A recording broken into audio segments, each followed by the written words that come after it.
What a phenomenal take, Jamie. Go ahead. So I did want to, and I'm glad you said that, Sir Hill, because what I gave was the depiction that of the memory of my dad that I wanted to, and I know because you said that your father was an alcoholic, mine was too, right? He has like a really interesting past. Really, I could probably write a really good movie about my father and all the aliases that he had and this other life that he had, but. In that, I choose to look at what he was able to do.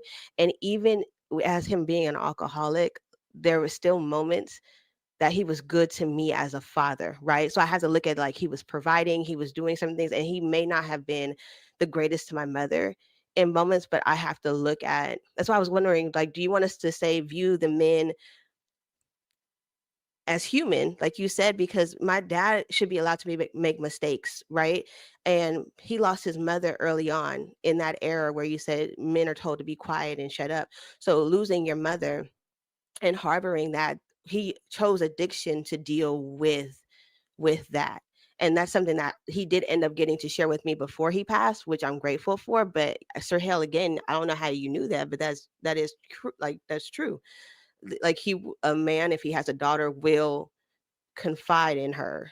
Uh, Maybe too late in the healing process or in their age, but at least he did it before he passed away. So I just wanted to say, Monique, I do understand what you're saying about alcoholism and the aloofness and not necessarily being what I was even told when I did started going to church, what a man should be or what a father should be or how to the standard, right? And so I just wanted to say that I do understand your take as well, but when I was speaking about the goodness of men, that's what I'm choosing to say, the great qualities that the men around me have had, and I'm going to take everything I learned from them because they didn't have to sew anything into me at all, you know. So Yeah. Oh, Definitely. it's no, that's good. And what you're saying, I'm good with the whole situation.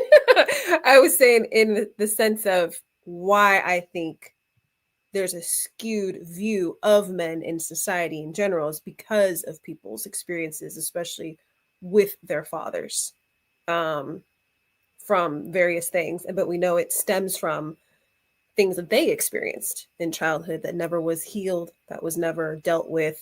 And so thus they turn to different things, they isolate, they so I think that's why that's a part of the views not being good about men also is because of people's experiences.